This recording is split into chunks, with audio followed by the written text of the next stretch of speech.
ആരുടെ കേസിലാണ്? Full cash ആദ്യമേ കൊടുത്ത് പേ ചെയ്ത് സ്റ്റോക്ക് അല്ലെങ്കിൽ ഷെയർ കംപ്ലീറ്റ് ആയിട്ട് സ്വന്തം പേരിൽ വാങ്ങുന്ന വ്യക്തിയോട് ആരും ഒന്നും ചോദിക്കത്തില്ല. എത്ര കാലം വേണമെങ്കിലും അദ്ദേഹത്തിന് അത് കീപ്പ് ചെയ്യാം. പിന്നെ പേഴ്സൺ ബി, കോൺട്രാക്റ്റിൽ ഏർപ്പെട്ട ആൾക്കാണെങ്കിലോ അയാൾക്ക് ചില പരിമിതികളുണ്ട്. എന്താണ്? ഒന്നുകിൽ ഷെയർ മാർക്കറ്റിനെ സംബന്ധിച്ചിടത്തോളം ഫ്യൂച്ചേഴ്സ് എന്ന് പറയുന്നത് ഏത് ഈക്വിറ്റിയുടെ ഫ്യൂച്ചേഴ്സ് അവൈലബിൾ ആയിട്ടുള്ള ഫ്യൂച്ചേഴ്സ് ഉണ്ടെങ്കിൽ അതിന് പരമാവധി അത് 3 ആയിട്ടാണ് തരംതിരിച്ചിരിക്കുന്നത്. കോൺട്രാക്റ്റുകൾ, ഫ്യൂച്ചേഴ്സ് കോൺട്രാക്ട് എത്രയായിട്ടാണ്? 3 തരം കോൺട്രാക്ട് ഉണ്ട്. എക്സാമ്പിൾ പറഞ്ഞാൽ ഇത് നമ്മളിപ്പോൾ നിൽക്കുന്നത് ഡിസംബർ മാസമാണ്.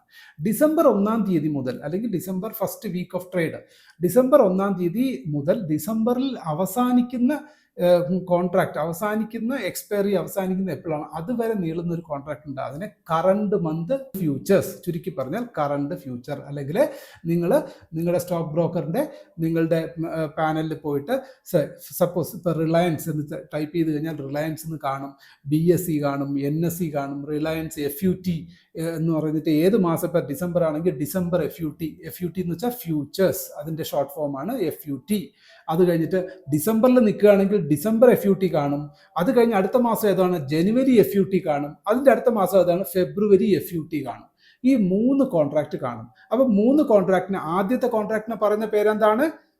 Current month. ആക്ച്വൽ പറയുന്ന പേര് കറണ്ട് മന്ത് ഫ്യൂച്ചർ. അടുത്ത മാസത്തെ കോൺട്രാക്റ്റിന്റെ പേരെന്താണ്? Next month future. 3-ാം മാസത്തെ കോൺട്രാക്റ്റിന്റെ പേരെന്താണ്? Far month future. ഓരോന്നും തനി ഫ്യൂച്ചർ ആയിരിക്കും. നിങ്ങൾക്ക് ഒരു ഫ്യൂച്ചർ വാങ്ങി 3 മാസത്തേക്ക് ഹോൾഡ് ചെയ്യണം എന്നുണ്ടെങ്കിൽ നിങ്ങൾ ഏത് കോൺട്രാക്ട് എടുക്കണം? കറണ്ട് മന്ത് എടുക്കാൻ പോരാ, നിങ്ങൾ next month far month future, നിങ്ങൾ നിൽക്കുന്ന മാസം ഏതാണോ അത് മുതൽ വേണം കൗണ്ട് ചെയ്യാൻ. കാരണം ഓരോ 3 മാസത്തിലൊരിക്കൽ ഫ്യൂച്ചർ ക്ലോസ് ആയിക്കൊണ്ടിരിക്കും. അതിന് എന്താന്ന് വെച്ചാൽ ഡിസംബർ മാസത്തെ ഫ്യൂച്ചർ നമ്മൾ കൗണ്ട് ചെയ്യുകയാണെങ്കിൽ ഡിസംബർ മന്ത് ഫ്യൂച്ചർ ഉണ്ടായ കറണ്ട് മന്ത്, ജനുവരി മന്ത്, ഫെബ്രുവരി മന്ത്. ഇനി ഡിസംബർ മാസം അവസാനിക്കും 31-ാം തീയതി കഴിഞ്ഞാൽ ഉടനെ ഡിസംബർ ഫ്യൂച്ചർ അവസാനിച്ചിട്ട് ബൈ ഡിഫോൾട്ട് ജനുവരി, ഫെബ്രുവരി, മാർച്ച് മാസത്തെ ഫ്യൂച്ചർ ഓട്ടോമാറ്റിക്കലി ഓൺ ആകും. അപ്പൊ വീണ്ടും 3 മാസത്തെ കോൺട്രാക്ട് അവൈലബിൾ ആയി അല്ലേ? അങ്ങനെയാണ് 3 മാസത്തിലൊരിക്കൽ മാത്രമേ നമുക്ക് ഫ്യൂച്ചേഴ്സ് റോളിങ്ങിൽ ഉണ്ടാവത്തുള്ളൂ. അപ്പോൾ ഫ്യൂച്ചേഴ്സ് എപ്പോഴും മാക്സിമം ഫ്യൂച്ചറിന്റെ ലിമിറ്റ്, ഞാനിപ്പോൾ ഫ്യൂച്ചറിന്റെ എന്താ പറയുക ഡ്യൂറേഷനെ പറ്റി പറഞ്ഞു. ഇനി അടുത്ത് എന്താണ് ഫ്യൂച്ചറിന്റെ ലിമിറ്റേഷൻ എന്താണ്? Investments in the securities market are subject to market risk. Read all the related documents carefully before investing.